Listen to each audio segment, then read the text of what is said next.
The book of Ecclesiastes, chapter 1.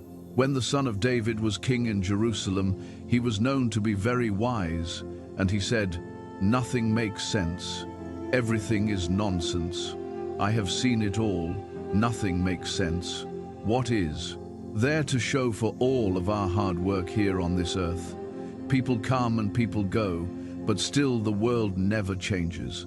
The sun comes up, the sun goes down, it hurries right back to where it started from.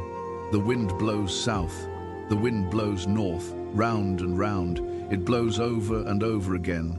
All rivers empty into the sea. But it never spills over. One by one, the long rivers return to their source. All of life is far more boring than words could ever say. Our eyes and our ears are never satisfied with what we see and hear. Everything that happens has happened before. Nothing is new, nothing under the sun. Someone might say, here is something new, but it happened before, long before we were born. No one who lived in the past remembered anymore, and everyone yet to be born will be forgotten too. I said these things when I lived in Jerusalem as king of Israel. With all my wisdom, I try to understand everything that happens here on earth, and God has made this so hard for us humans to do. I have seen it all, and everything is just as senseless as chasing the wind.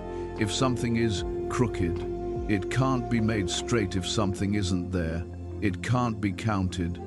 I said to myself, you are by far the wisest person who has ever lived in Jerusalem. You are eager to learn, and you have learned a lot. Then I decided to find out all I could about wisdom and foolishness. Soon, I realized that this too was as senseless as chasing the wind. The more you hurt, the more you understand, the more you suffer. Ecclesiastes, chapter 2. I said to myself, have fun and enjoy yourself. But this didn't make sense. Laughing and having fun is crazy. What good does it do? I wanted to find out what was best for us during the short time we have on this earth. So I decided to make myself happy with wine and find out what it means to be foolish without really being foolish myself. I did some great things. I built houses and planted vineyards. I had flower gardens and orchards full of fruit trees, and I had pools where I could get water for the trees. I owned slaves and their sons, and daughters became my slaves. I had more sheep and goats than anyone who had ever lived in Jerusalem. Foreign rulers brought me silver, gold, and precious treasures. Men and women sang for me, and I had many wives who gave me great pleasure. I was the most famous person who had ever lived in Jerusalem, and I was very wise. I got whatever I wanted and did whatever made me happy, but most of all, I enjoyed my work.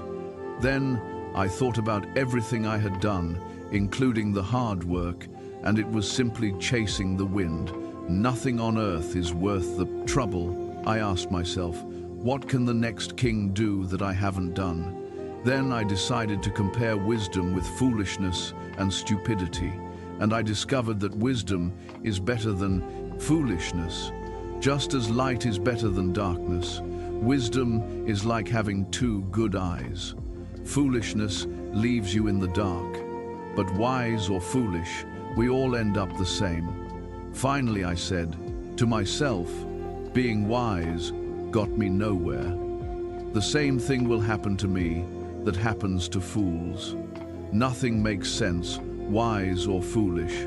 We all die and are soon forgotten. This made me hate life. Everything we do is painful. It's just as senseless as chasing the wind. Suddenly, I realized that others would someday get everything I had worked for so hard.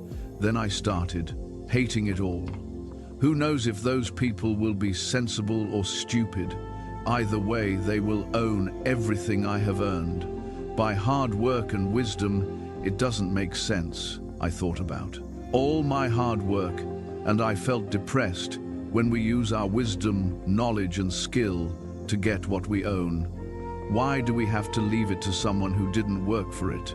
This is senseless and wrong. What do we really gain? From all of our hard work, our bodies ache during the day, and work is torture. Then at night, our thoughts are troubled. It just doesn't make sense. The best thing we can do is to enjoy eating, drinking, and working. I believe these are God's gifts to us, and no one enjoys eating and living more than I do. If we please God, He will, to make us wise, understanding, and happy. But if we sin, God will make us struggle for a living. Then He will give all we own to someone who pleases Him. This makes no more sense than chasing the wind. Ecclesiastes chapter 3. Everything on earth has its own time and its own season. There is a time for birth and death, planting and reaping, for killing and healing, destroying and building, for crying and laughing, weeping and dancing, for throwing stones and gathering stones, embracing and parting. There is a time for finding and losing, keeping and giving, for tearing and sowing, listening and speaking. There is also a time for love and hate, for war and peace. What do we gain by all of our hard work? I have seen what difficult things God demands of us. God makes everything happen at the right time. Yet none of us can ever fully understand all He has done. And He puts questions in our minds about the past and the future. I know the best. The thing we can do is to always enjoy life, because God's gift to us is the happiness we get from our food and drink, and from the work we do. Everything God has done will last forever. Nothing He does can ever be changed. God has done all this so that we will worship Him. Everything that happens has happened before, and all that will be has already been. God does everything over and over again. Everywhere on earth I saw violence and injustice instead of fairness and justice. So I told myself that God has set a time and a place for everything. He will judge everyone, both the wicked and the good. I know that God is testing us to show us that we are merely animals, like animals. We breathe and die, and we are no better off than they are. It just doesn't make sense. All living creatures go to the same place. We are made from earth, and we return to the earth. Who really knows if our spirits go up and the spirits of the animals go down into the earth? We were meant to enjoy our work, and that's the best thing we can do. We can never know the future. Ecclesiastes chapter 4. I looked again and saw people being mistreated everywhere on earth. They were crying, but no one was there to offer comfort, and those who mistreated them were powerful. I said to myself, the dead are better off than the living, but those who have never been born are better off than anyone else, because they have never seen the terrible things that happen on this earth. Then I realized that we work and do wonderful things just because we are jealous of others. This makes no more sense than chasing the wind. Fools will fold their hands, starve to death. Yet a very little food eaten in peace is better than twice as much earned from overwork and chasing the wind. Once again, I saw that nothing on earth makes sense. For example, some people don't have friends or family, but they are never satisfied with what they own, and they never stop working to get more. They should ask themselves, why am I always working to have more? Who will get what I leave behind? What a senseless and miserable life. You are better off to have a friend than to be all alone, because then you will get more enjoyment out of what you earn. If you fall, your friend can help you up, but if you fall without having a friend nearby, you are really in trouble. If you sleep alone, you won't have anyone to keep you warm on a cold night. Someone might be able to beat up one of you, but not both of you. As the saying goes, a rope made from 3 strands of cord is hard to break. You may be poor and young, but if you are wise, You are better off than a foolish old king who won't listen to advice. Even if you were not born into the royal family and have been a prisoner and poor, you can still be king. I once saw everyone in the world follow a young leader who came to power. After the king was gone, his followers could not even be counted. But years from now, no one will praise him. This makes no more sense than chasing the wind. Ecclesiastes chapter 5. Be careful what you do when you enter the house of God. Some fools go there to offer sacrifices, even though they haven't sinned. But it's best just to listen when you go to worship. Don't talk before you think or make promises to God without thinking them through. God is in heaven and you are on earth, so don't talk too much. If you keep thinking about something, you will dream about it. If you talk too much, you will say the wrong thing. God doesn't like fools, so don't be slow to keep your promises to God. It's better not to make a promise at all than to make one and not keep it. Don't let your mouth get you in trouble, and don't say to the worship leader, "I didn't mean what I said." God can destroy everything you have worked for. So don't say something that makes God angry. Respect and obey. God daydreaming leads to a lot of senseless talk. Don't be surprised if the poor of your country are abused, and injustice takes the place of justice. After all, the lower officials must do what the higher ones order them to do. And since the king is the highest official, he benefits most from the taxes paid on the land. If you love money and wealth, you will never be satisfied with what you have. This doesn't make sense either. The more you have, the more everyone expects from you. Your money won't do you any good. Others will just spend it for you. If you have to work hard for a living, you can rest well at night, even if you don't have much to eat. But if you are rich, you can't even sleep. I have seen something terribly unfair. People get rich, but it does them no good. Suddenly, they lose everything in a bad business deal, then have nothing to leave for their children. They came into this world naked, and when they die, they will be just as naked. They can't take anything with them, and they won't have anything to show for all their work. That's terribly unfair. They leave the world just as they came into it. They gain nothing from running after the wind. Besides all this, they are always gloomy at mealtime, and they are troubled, sick, and bitter. What is the best thing to do in the short life that God has given us? I think we should enjoy eating, drinking, and working hard. This is what God intends for us to do. Suppose you are very rich and able to enjoy everything you own, then go ahead and enjoy working hard. This is God's gift to you. God will keep you so happy that you won't have time to worry about each day. Ecclesiastes chapter 6. There is something else terribly unfair, and it troubles everyone on earth. God may give you everything you want, money, property, and wealth. Then God doesn't let you enjoy it, and someone you don't even know gets it all. That's senseless and terribly unfair. You may live a long time and have 100 children, but a child born dead is better off than you. Unless you enjoy life and have a decent burial, that child will never live to see the sun or have a name, and it will go straight to the world of darkness, but it will still find more rest than you. Even if you live 2,000 years and don't enjoy life, as you know, we all end up in the same place. We struggle just to have enough to eat, but we are never satisfied. We may be sensible that we are no better off than a fool, and if we are poor, it still doesn't do us any good to try to live right. It's better to enjoy what we have than to always want something else, because that makes no more sense than chasing the wind. Everything that happens was decided long ago. We humans know what we are like, and we can't argue with God because He is too strong for us.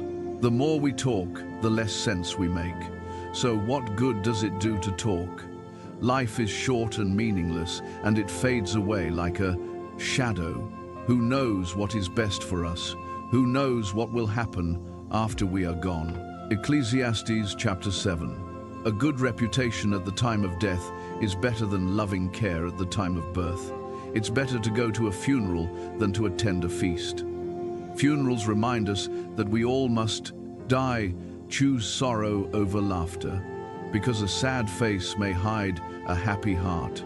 A sensible person mourns, but fools always laugh. Harsh correction is better than the songs of a fool. Foolish laughter is stupid. It sounds like thorns crackling in a fire. Corruption makes fools of sensible people, and bribes can ruin you. Something completed is better than something just begun. Patience is better than too much pride. Only fools get angry quickly and hold a grudge. It isn't wise to ask, why is everything worse than it used to be? Having wisdom is better than an inheritance. Wisdom will protect you. Just like money, knowledge with good sense will lead you to life. Think of what God has done. If God makes something crooked, can you make it straight when times are good? You should be cheerful when times are bad. Think what it means. God makes them both to keep us from knowing what will happen next. I have seen everything during this senseless life of mine. I have seen good citizens die for doing the right thing, and I have seen criminals live to a ripe old age. So don't destroy yourself by being too good or acting too smart. Don't die before your time by being too evil or acting like a fool. Keep to the middle of the road. You can do this if you truly respect God. Wisdom will make you stronger than the 10 most powerful leaders in your city. No one in this world always does, right? Don't listen to everything that everyone says, or you might hear your servant cursing. You haven't. You cursed many others. I told myself that I would be smart and try to understand all of this, but it was too much for me. The truth is beyond us. It's far too deep. So I decided to learn everything I could and become wise enough to discover what life is all about. At the same time, I wanted to understand why it's stupid and senseless to be an evil fool. Here is what I discovered. A bad woman is worse than death. She is a trap reaching out with body and soul to catch you. But if you obey God, you can escape. If you don't obey, you are done for. With all my wisdom, I have tried to find out how everything fits together, but so far I have not been able to. I do know there is one good man in 1,000, but never have I found a good woman. I did learn one thing. We were completely honest when God created us, but now we have twisted minds. Ecclesiastes chapter 8. Who is smart enough to explain everything? Wisdom makes you cheerful and gives you a smile. If you promised God that you would be loyal to the king, I advise you to keep that promise. Don't quickly oppose the king or argue when he has already made up his mind. The king's word is law. No one can ask him, "Why are you doing this?" If you obey the king, you will stay out of trouble. So be smart and learn what to do and when to do it. Life is hard, but there is a time and a place for everything. Though no one can tell the future, we cannot control the wind or determine the day of our death. There is no escape in time of war, and no one can hide behind evil. I noticed all this and thought seriously about what goes on in the world. Why does one person have the power to hurt another? I saw the wicked buried with honor, but God's people had to leave the holy city and were forgotten. None of this makes sense when we see criminals commit crime after crime without being punished. It makes us want to start a life of crime. They commit hundreds of crimes and live to a ripe old age in spite of the saying, "Everyone who lives right and respects God will prosper. But no one who sins and rejects God will prosper or live very long. There is something else that doesn't make sense. To me, good citizens are treated as criminals, while criminals are honored as though they were good citizens. So, I think we should get as much out of life as we possibly can. There is nothing better than to enjoy our food and drink and to have a good time. Then we can make it through this troublesome life that God has given us here on Earth Day. And night, I went without sleep, trying to understand what goes on in this world. I saw everything God does, and I realized that no one can really understand what happens. We may be very wise, but no matter how much we try or how much we claim to know, we cannot understand it all. Ecclesiastes chapter 9. I thought about these things. Then I understood that God has power over everyone, even those of us who are wise and live right. Anything can happen to any of us, and so we never know if life will be good or bad. But exactly the same thing will finally happen to all of us. Whether we live right and respect God or sin and don't respect God, yes, the same thing will happen if we offer sacrifices to God, or if we don't, if we keep our promises or break them. It's terribly unfair for the same thing to happen to each of us. We are mean and foolish while we live, and then we die. As long as we are alive, we still have hope. Just as a live dog is better off than a dead lion. We know that we will die, but the dead don't know a thing. Nothing good will happen to them. They are gone and forgotten. Their loves, their hates, and their jealous feelings have all disappeared with them. They will never again take part in anything that happens on this earth. Be happy and enjoy eating and drinking. God decided long ago that this is what you should do. Dress up, comb your hair, and look your best. Life is short, and you love your wife, so enjoy being with her. This is what you are supposed to do as you struggle through life on this earth. Work hard at whatever you do. You will soon go to the world of the dead, where no one works or thinks or reasons or knows anything. Here is something else. I have learned the fastest runners and the greatest heroes don't always win races and battles. Wisdom, intelligence, and skill don't always make you healthy, rich, or popular. We each have our share of bad luck. None of us know when we might fall victim to a sudden disaster and find ourselves like fish in a net or birds in a trap. Once I saw what people really think of wisdom. It happened when a powerful ruler surrounded and attacked a small city where only a few people lived. The enemy army was getting ready to break through the city walls, but the city was saved by the wisdom of a poor person who was soon forgotten. So I decided that wisdom is better than strength.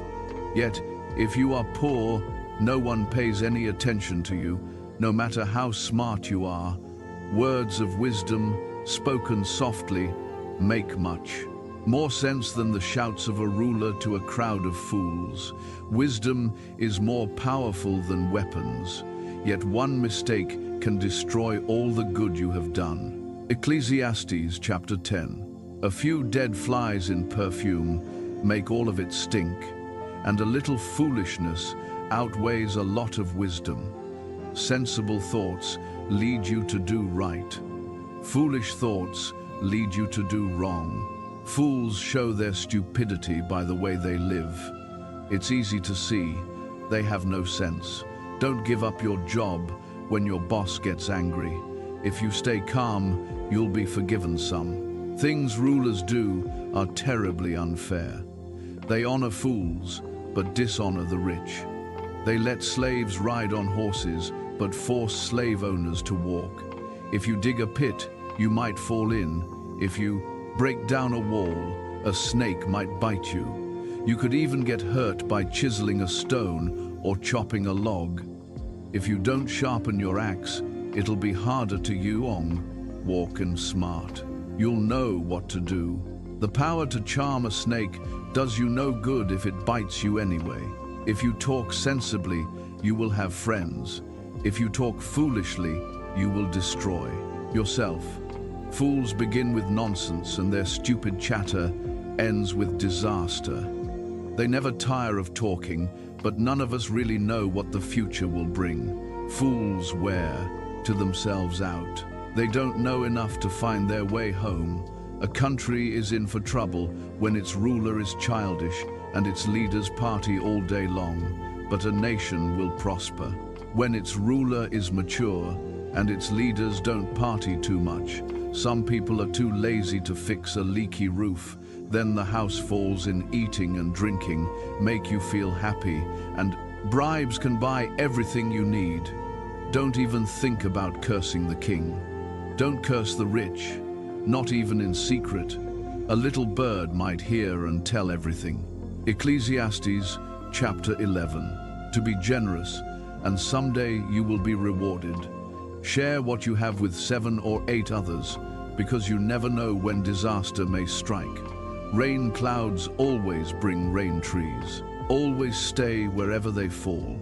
If you worry about the weather and don't plant seeds, you won't harvest a crop. No one can explain how a baby breathes before it is born. So how can anyone explain what God does? After all, He created everything. Plant your seeds early in the morning and keep working in the field until dark. Who knows, your work might pay off and your seeds might produce nothing. On earth is more beautiful than the morning sun. Even if you live to a ripe old age, you should try to enjoy each day, because darkness will come and will last a long time. Nothing makes sense. Be cheerful and enjoy life while you are young. Do what you want and find pleasure in what you see. But don't forget that God will judge you for everything you do. Rid yourself of all worry and pain, because the wonderful moments of youth quickly disappear. Ecclesiastes chapter 12. Keep your Creator in mind. While you are young, in years to come, you will be burdened down with troubles and say, I don't enjoy life anymore someday. The light of the sun and the moon in the stars will all seem dim to you. Rain clouds will remain over your head.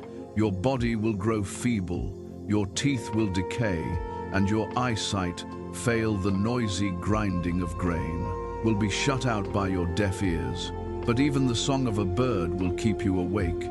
You will be afraid to climb up a hill or walk down a road. Your hair will turn as white as almond blossoms. You will feel lifeless and drag along like an old grasshopper. We each go to our eternal home, and the streets are filled with those who mourn. The silver cord snaps, the golden bowl breaks, the water pitcher is smashed, and the pulley at the well is shattered. So our bodies return to the earth, and the life-giving breath returns to God. Nothing makes sense. I have seen it all. Nothing makes sense. I was a wise teacher with much understanding, and I collected a number of proverbs that I had carefully studied. Then I tried to explain these things in the best and most accurate way. Words of wisdom are like the stick a farmer uses to make animals move. These sayings come from God, our only shepherd, and they are like nails that fasten things together, my child. I warn you to stay away from any teachings except these. There is no end to books, and too much study will wear you out. Everything you were taught can be put into a few words. Respect and obey God. This is what life is all about. God will judge everything we do, even what is done in secret, whether good or bad.